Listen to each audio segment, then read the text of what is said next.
Nope. Hey. Hey, you.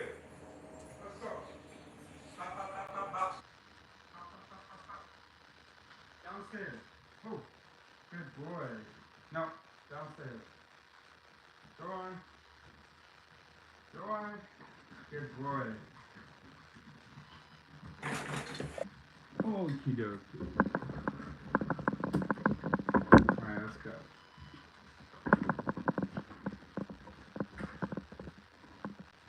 Okay, so there's of course no evidence to support that claim, right? We're reading from thinking. I don't know why I thought that you'd be able to say it the right way if I went like this.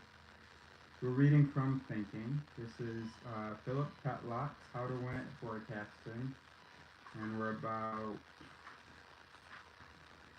8 pages in. Okay.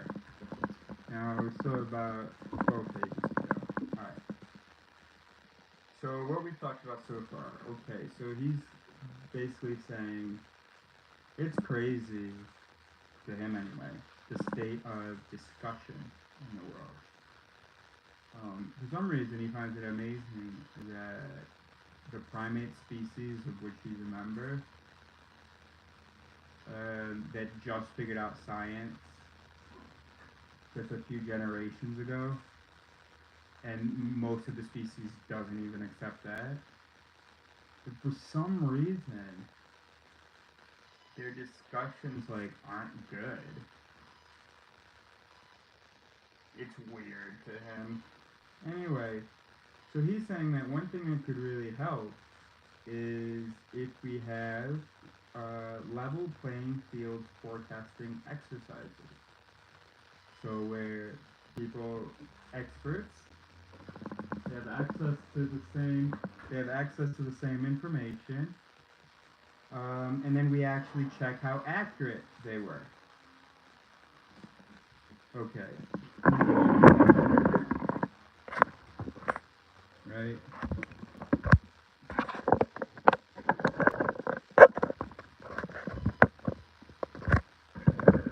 Okay. Now he talks about, Nassim Tayeb, the Black Swan dude. He talks about how that Tayeb might object that we're going to become complacent. If we practice and get good at forecasting, we're going to think that we're good at forecasting, even though you can't be actually good at forecasting because there's always unpredictability. There's always the possibility of some black swan happening. Why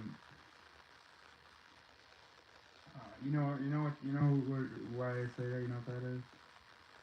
The English or the British, they thought, as a rule, all swans are white.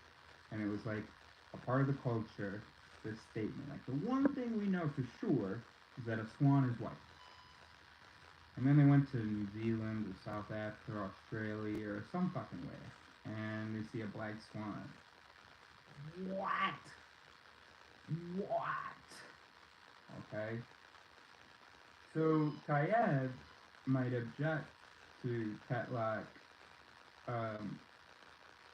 Tetlock's exercises for getting people good at forecasting, or the experts good at forecasting, because then we're going to think we're good at forecasting. Even though we can never actually be very good at forecasting. But, and then Tetlock's like, okay, there's no evidence. So here, I'm going to read this. That's going to induce a false complacency and will call us to be blindsided all the more violently by the next black swan because we think we have a good probabilistic handle on an erratically unpredictable world. Which is an interesting objection, and something we have to be on the lookout for. There is, of course, no evidence to support that claim, and that's just because we haven't had the opportunity, we haven't tried these exercises, we haven't held experts accountable, tried to actually make them good forecasters, and so we don't know what will happen when we actually do that. I think there is evidence to support that claim. Not directly, okay, but have you met humans?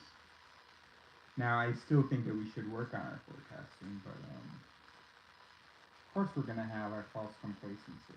We're going to be lulled into a false complacency. Of course we will.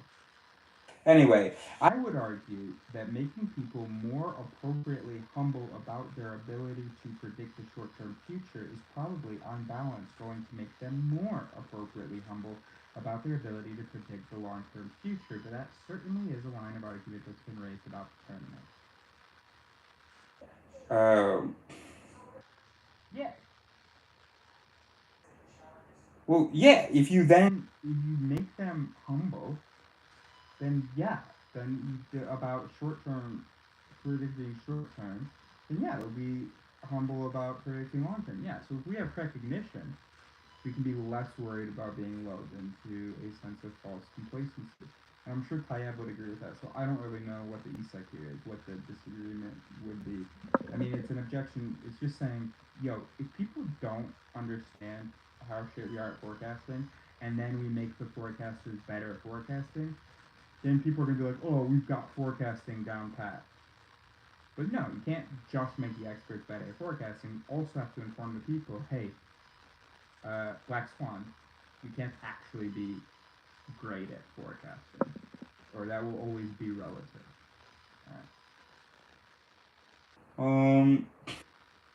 Another interesting variant of that argument is that it's possible to learn in certain types of tasks, but not in other types of tasks. It's possible to learn, for example, how to be a better poker player. Nate Silver could learn to be a really good poker player. Hedge fund managers tend to be really good poker players, probably because it's good preparation for their job.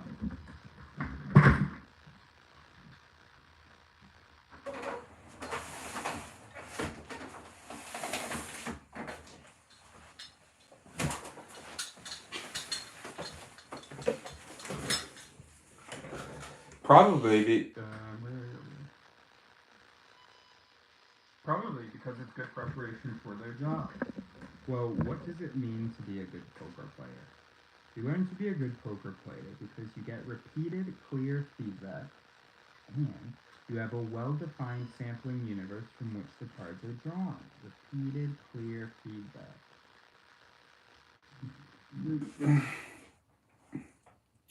You can actually learn to make reasonable probability estimates about the likelihood of various types of hands materializing in poker. Is world politics like a poker game? This is what, in a sense, we are exploring in the IARPA forecasting tournament. You can make a... I'll tell you what IARPA means again, because I actually don't remember. So I'm going to tell me what it is, and if you over here, no worries. Intelligence Advanced Research Projects Activities. This is a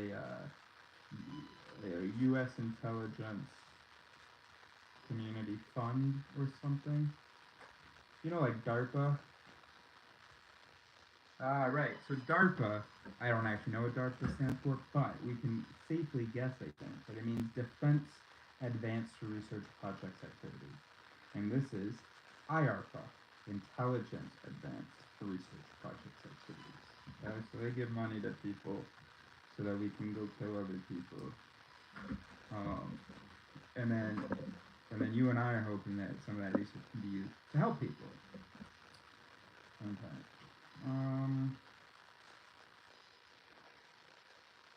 So is world politics like a poker game? This is what, in a sense, we are exploring in the IARPA forecasting tournament. You can make a good case that history is different and poses unique challenges. This is an empirical question of whether people can learn to become better at these types of tasks. We now have a significant amount of evidence on this, and the evidence is that people can learn to become better. It's a slow process. It requires a lot of hard work. Okay. Did you guys hear that? Did I read that right? It's a slow process. Okay, yeah, sure, I know that. Because, I haven't seen anyone really progress. And I'm not just talking about forecasting, I'm talking about epistemic humility in general. And knowledge of, how we think and how we can think better. And then what does it say? It requires a lot of hard work. Now, when he says a lot of hard work, does he mean like hop on an hour and a half call and about once every few months and listen to someone who's done the hard work tell you about it? Is that the hard work? Just sitting there listening once a month? Once every 2 months? Probably not, huh? If you saw my rant the other day, that's what this is about. Anyway, it requires a lot of hard work, but some of our forecasters have really risen to the challenge in a remarkable way and are generating forecasts that are far more accurate than I would have ever supposed possible from past research in this area. Pretty cool, huh?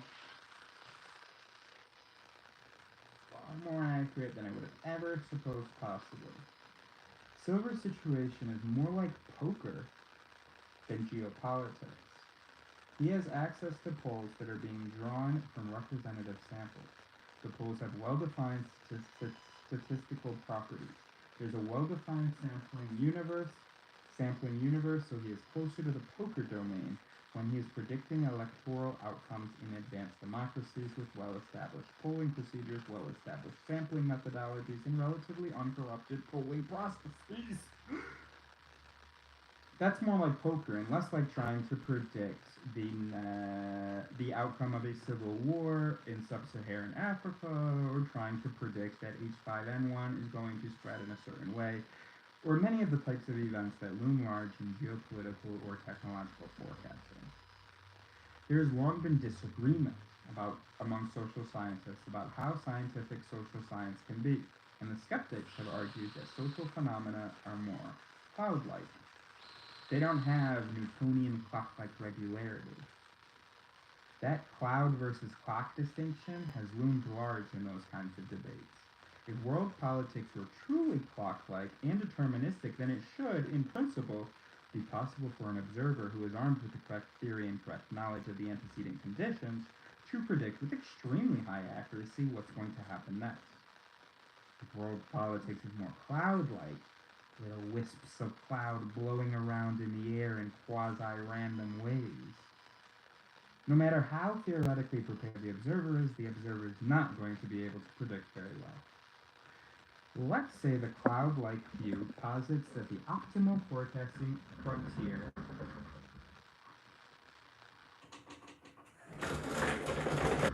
give us a little light.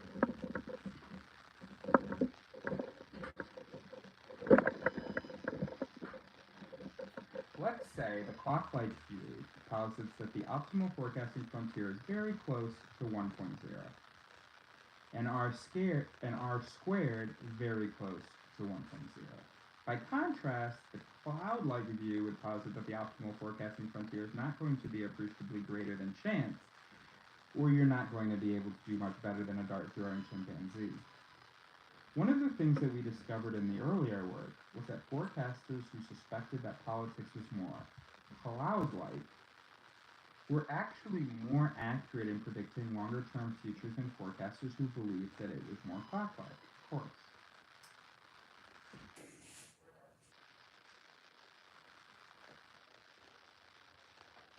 I don't know. Obviously. Forecasters who were modest about what could be accomplished predictably we're actually generating more accurate predictions than forecasters who are more confident about what could be achieved. We called these theoretically confident forecasters hedgehogs. We called these more modest, self-critical forecasters foxes, drawing on Isaiah Berlin's famous essay, The Hedgehog and the Fox. And we are going to use that. So a hedgehog equals theoretically confident thinker / interpreter, and fox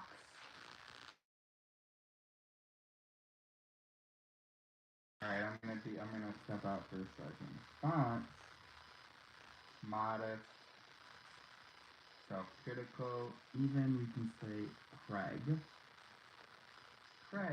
thinkers. Very good. Alright, I'll be right back. Hold on a second.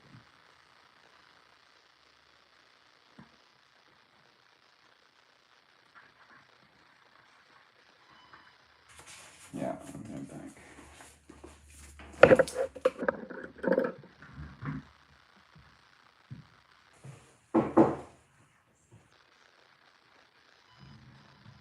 Any luck so far? You want to do another 15 minutes? You're comfortable, right? Yeah? Huh? You're good? Alright.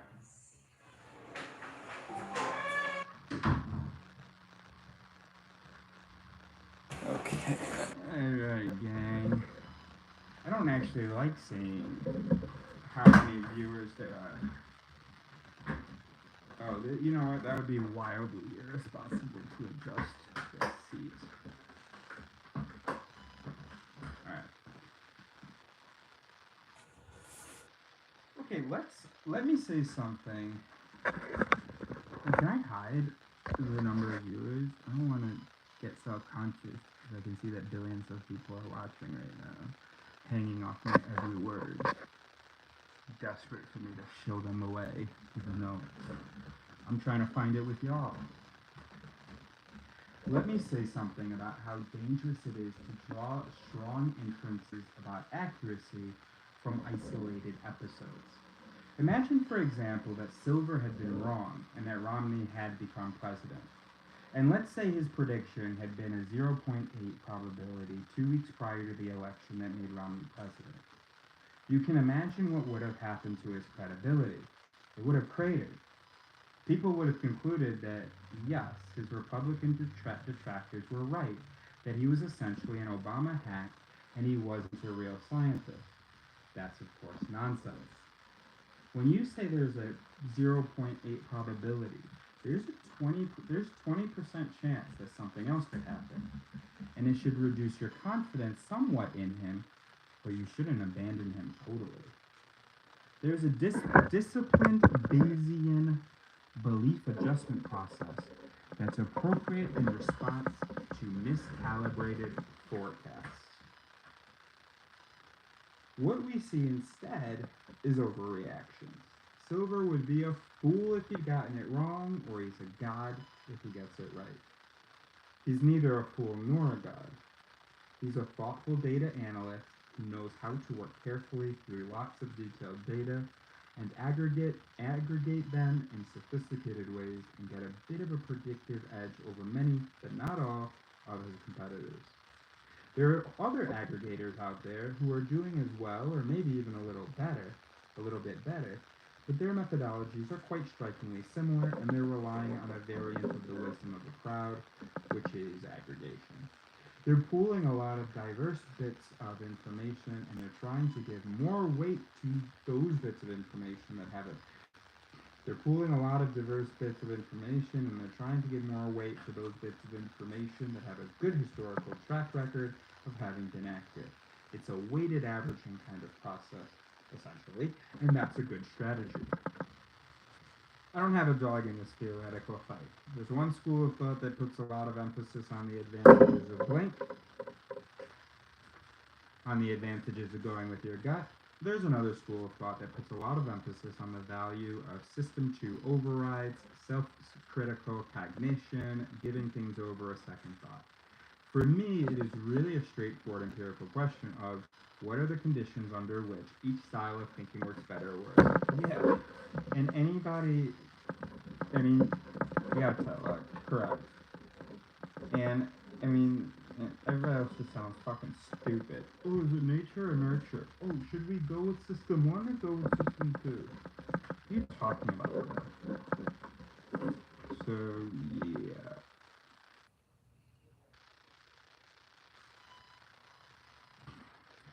In our work on expert political judgment, we have generally had a hard time finding support for the usefulness of fast and frugal simple heuristics. it's generally the case that forecasters who are more thoughtful and self-critical do a better job of attaching accurate probability estimates to possible futures. I'm sure there are situations when going with a blink may well be a good idea. So a blink being let system 1 liver rather than system 2 getting involved. And these are great. Anyway, I'm sure there are situations when going with a blink may well be a good idea, and I'm sure there are situations when we don't have time to think. Well, that's the same thing. I'm sure there are situations when going with a blink may well be a good idea, and I'm sure there are situations when we don't have time to think. When you think there might be a tiger in the jungle, you might want to move very fast before you fully process the information. That's all well known and discussed elsewhere. For us, we're finding more evidence for the value of thoughtful system 2 overrides, to use Daniel Kahneman's terminology. Let's go back to this fundamental question of, I don't know, is there like a what do Jews say when they talk about a dead or important person? Is there a gesture of respect they make?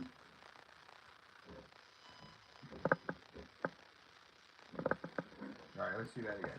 For us, we're finding more evidence for the value of thoughtful System 2 overrides, to use Danny Kahneman's terminology. Let's go back to this fundamental question of, what are we capable of learning from history, and are we capable of learning anything from history that we weren't already ideologically predisposed to learn?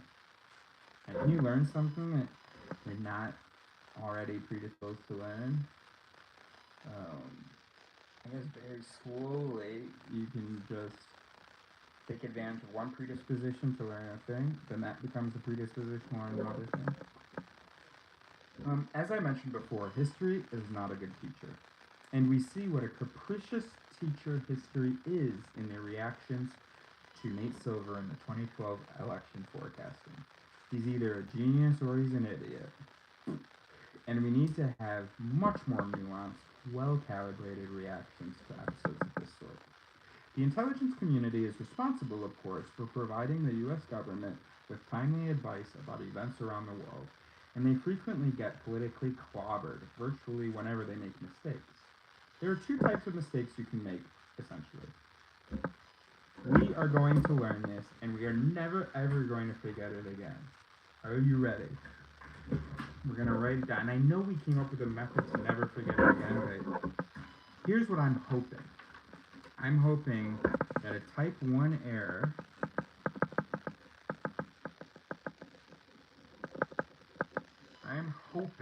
and we shouldn't write it down, type 1 error, which is a false something, type 2 error, which is a false something else.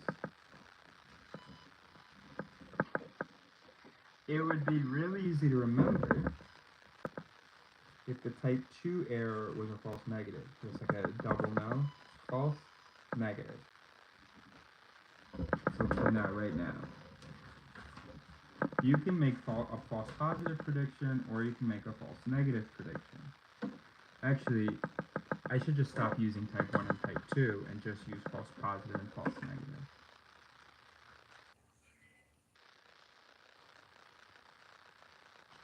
But I think a type 2 probably is going to be a false negative, but don't. You look that up. Anyway, we're just going to stop using the terms type 1 and type 2. False positive, false negative, okay. So, what would a false positive prediction look like? Well, the most famous recent false positive prediction is probably the false positive on weapons of mass destruction in Iraq, which led to a $1 trillion+ war. Great. Now, how about the number of deaths? How about we say 1 million+ lives war? What about famous false negative predictions? Well, a lot of people would call 9/11 a serious false negative. The intelligence community oscillates back and forth in response to these sharp... Well, a lot of people would call 9/11 a serious false negative. So the U.S. government was like, all right, I think we're good. We've heard some chatter, but I don't think anything's going to happen this fine Tuesday morning. You were wrong. About nothing happening. That's a false negative. Weapons of mass destruction, you were wrong. About something happening. That's a false positive.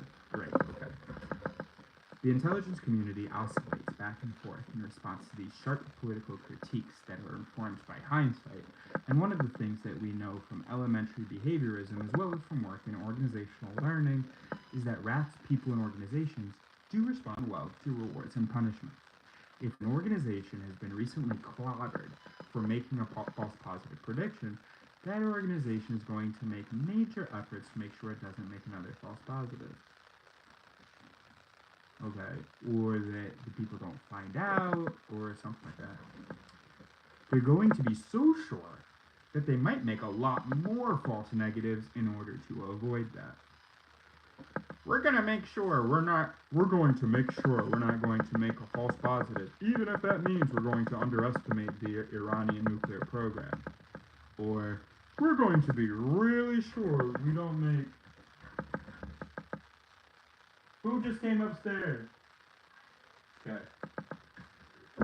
Or we're going to be really sure we don't make a false negative, even if that means we have false alarms of terrorism for the next 25 years. The question becomes, is it possible to set up a system for learning from history that's not simply programmed to avoid the most recent mistake in a very simple mechanistic fashion?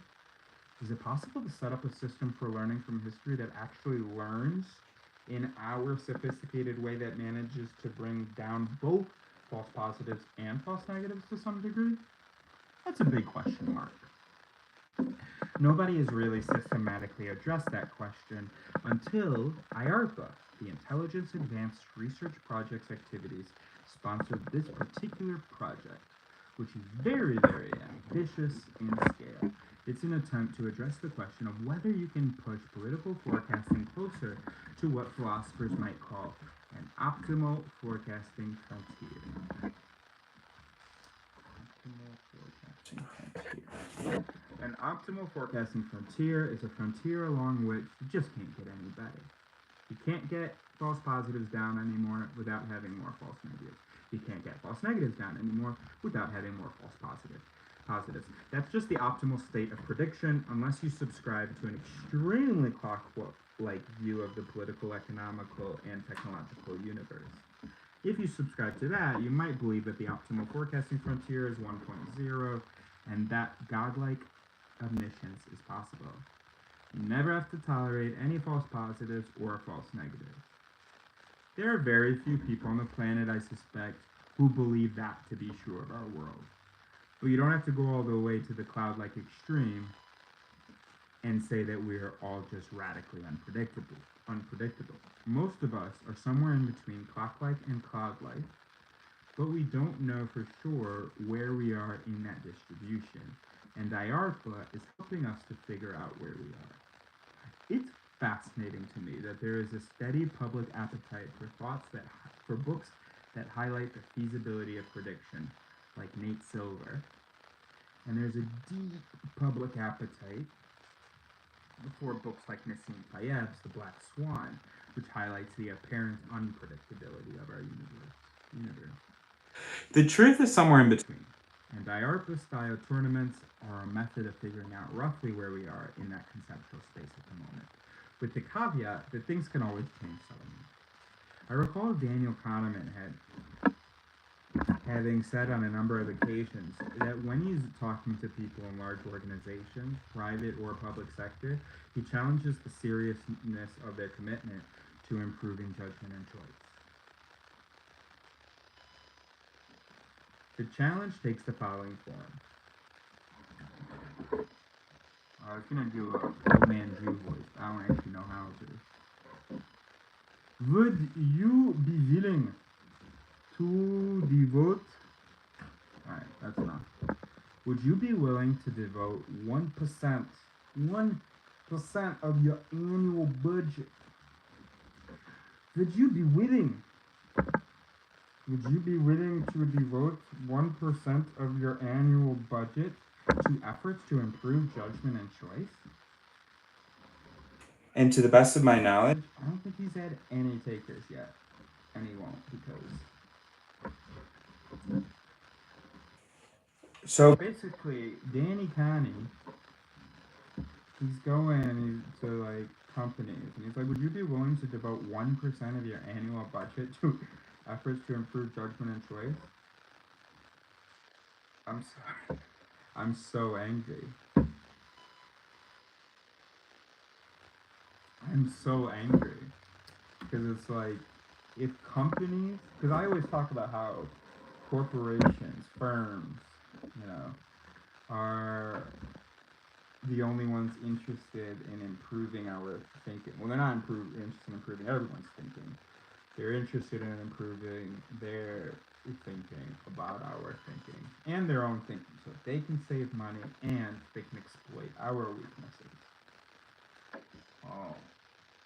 And so I've always thought we just got to get humans to, the rest of humans, the suckers, to catch up, bro.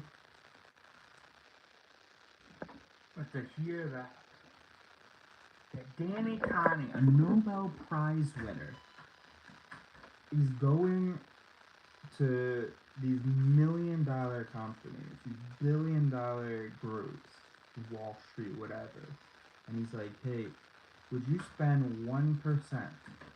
So if it's a billion, would you give me, what is that, 10 milli?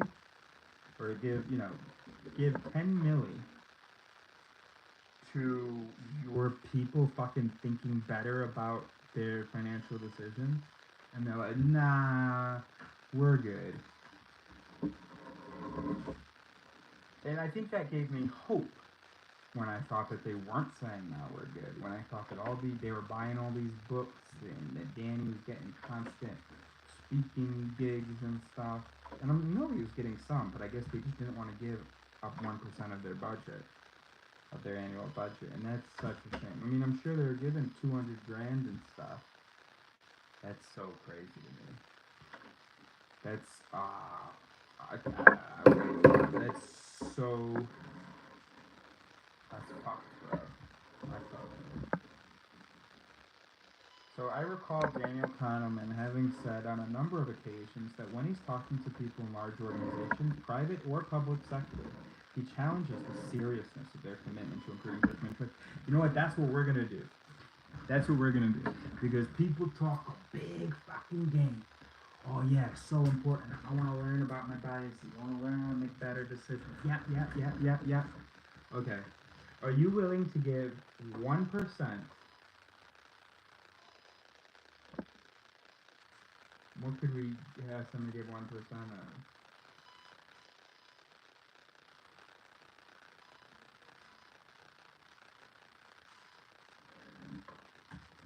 okay.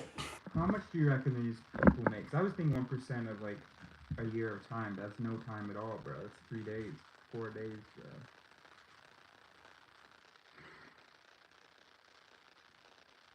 So let's suppose I'm talking to someone who makes 70 grand.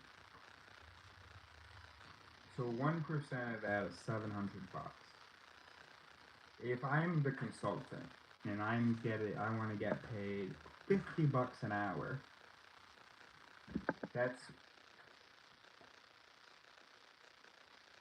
$50 an hour. That's 14 hours. How could anyone say no to that?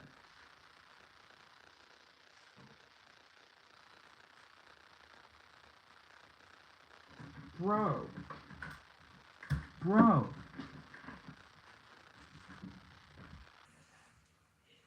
Bro. The 1% challenge.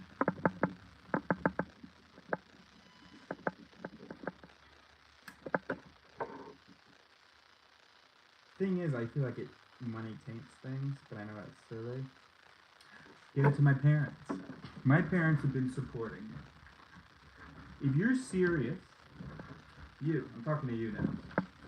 If you were serious, not that you ever said you were, but if you're serious about like believing that you're a human brain, that you are fallible, and that there's a lot that you could learn to think better. And if you think that like a lot of the stuff that happens in your life has to do with your own thinking, is all it's true? Oh, okay. Give me 1% of your annual salary, and I will spend. What did we say that was? 14 hours? 14 times 5,700. I will spend 14 hours with you.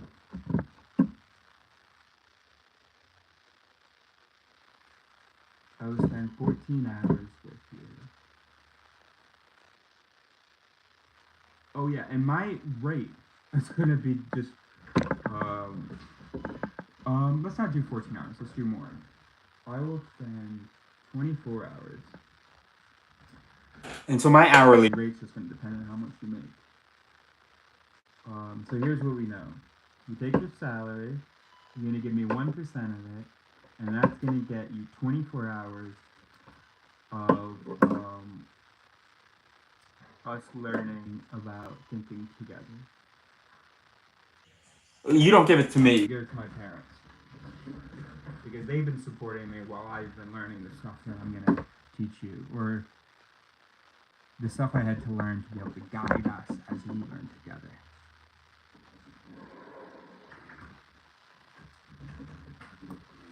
Okay, so 1% of salary for 24 hours of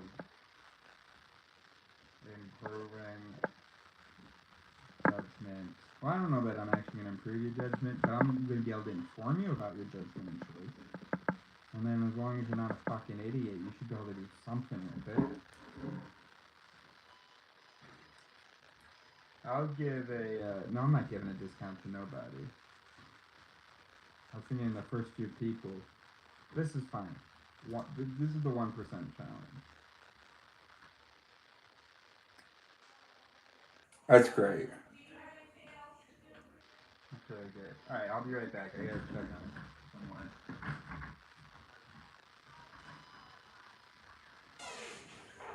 Okay.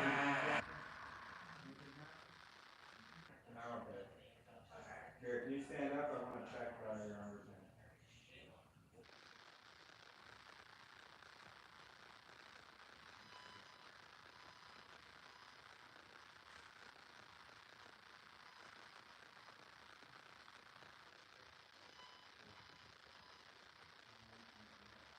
Perfect.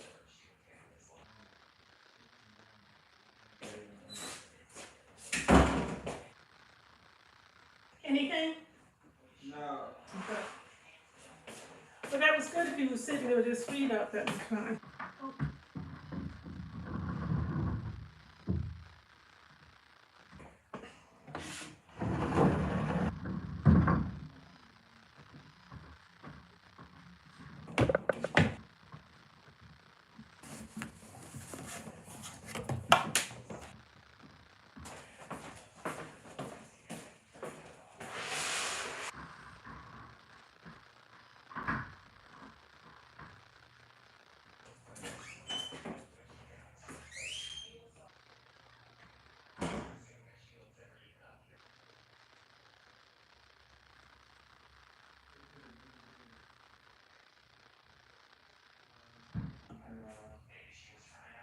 Hold that for now.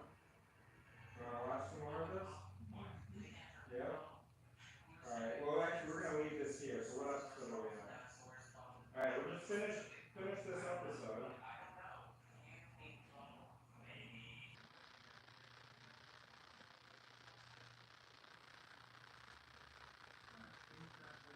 And then we'll go downstairs, okay? Go for a walk.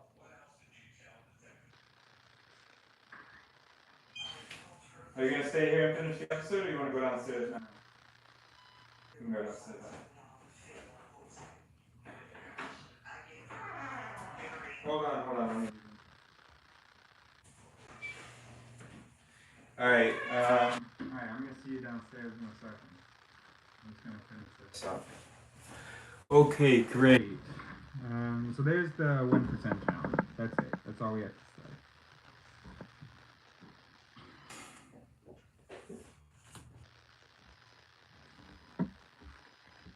Okay, so we're just going to start off on page 31 next time.